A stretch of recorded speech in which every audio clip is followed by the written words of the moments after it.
Patani ngamimitian nyambut sawahna teh dina mangsa mamareng. Nu munggaran digarap digawe teh pabinihan. Tempatna dina salah sahiji kotakan nu panglendona. Tara kungsi sakotak mun sawahna tepati lega mah pabinihanana teh. Matak sok dina babaladon ge nu deukeut kana sanggapan kuluwotan ngarah gampang ngocorkeun cai. Pare pabinihan dipilih heula bisi pacampur jeung cere atawa ketan.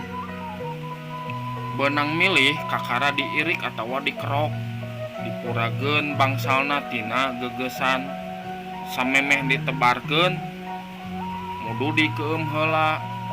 Malah baheula pisan mah nebarkeun teh sok ranggeuyanana bae teu kungsi diirik heula.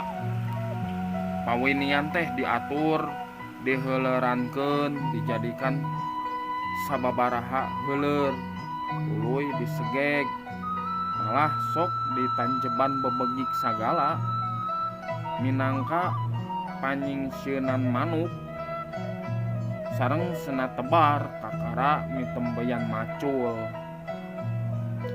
Sangkan riduh taneuna mah sok digoyor ku cai tina kotakan nu hiji kana kotakan nu hiji deui make kocoran. Mun dina balong mah minangka palayangan.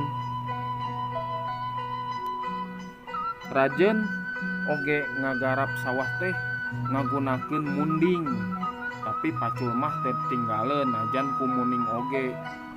Sabab mudu aya nu ngajurukan. Nyaeta ngimeutan anu teu katepi ku singkal. Sangkan kira-kira jujukutanana geus buruk katindihan ku tai singkal atawa tai pacul. Kakara dibalik. Mun geus riduh pisan taneuna tuluy diangler atawa digaru sangkan taneuna layur pisan. Jujukutanana sina jadi gemuk bari dirarata sangkan kotakan rata ka cainana. Nya harita galengan ditampingan, sawah anggar masuk didangkal, digemukan. Komo sawah tada hujan mah atawa sawah geledug perlu naker digemuk teh. Teu aran sawah nu lendo, biasana sawah nu menang cai hirup. Parena montok, arang nu keri, ngan hanjakal sok ayeuna. Mun kiwari mah loba teuing gemuk orea meureun. Sanggeus binih umur 40 poe tuluy dibabutan, dibeungkeutan ka tengah. Samemeh dialung-alungkeun ka tengah kotakan beunang ngangler. Diteuk-teukan heula pucukna, ngalungkeunana dirahcalkeun. Sakapeung babut teh sok bareng bae jeung tandur mudu diwawadian, mudu apik ulah garewol, ulah omboy teuing, ulah cetek teuing tandurna. Komo nu ngabedug mah mudu aya nu ngajejeran, bae dah sok aya anu malalenting. Di garawena teh ari di koncer mah biasana anu balu buruh magawe tandu babut jeung sajabana mudu bae disuguhan dahar jeung kopi. Aya oge anu pur manuk. Sanggeus 5 genep poe titas ti tanduran pare teh lilir aya oge anu paeh. Mun kitu mudu gancang di ayuman.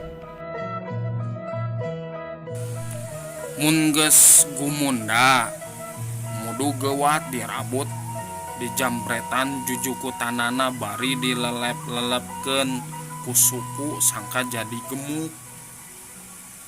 Dina ngaramet mindo mudu bareng jeung nyacar galeng teu kungsi lila nungguan mun geus ngarambet mindo mah. Sok tuluy papak daun nyiram reuneuh bekah celetu kumisi rampak bener hejo harai-hai koneng jujurahan asak bae. Waktuna dibuat nu boga sawah geus sadia keur nyalin. Saung sanggar dihias ku janur jeung sulangkar geus dibawa ka sawah. Jero saung sanggar dieusian pangradinan rurujakan kupat tangtangin puncak manik jeung sajabana. Mangsa nurunan sok nyawen malah sok make umbul-umbul sagala. Sanggeus tarapti mah rak bae nyalin. Anu derep atawa gacong merenang babon minangka upahna. Mana disebut gacong oge pihartieunana tina sasangga sapocong upahna teh. Di tengahan endan di kunjalan ka saung atawa kalembur biasana saung di degkeunana dina tetelar sangkan teu ebrig sangkan tumaninah mun dipake moe. Ti berang endan dipoe dijeblag atawa didarai. Ameh tuhurna tere. Mun geus burit ditumpuk deui. Sanggeus kitu tuluy dipangkek. Nu marangkek dariukna dina dingklik bari nyarekelan pakus jeung tali endan. Endana ditilaman ku nyiru minangka nandean hencakna. Sanggeus tuhur diangkut nu diheulakeun malah ngakut pare zaman harita mah. Make sok iring-iringan raramean make rengkong sagala. Dileutna tara di elep di alung getara jeung gogorontong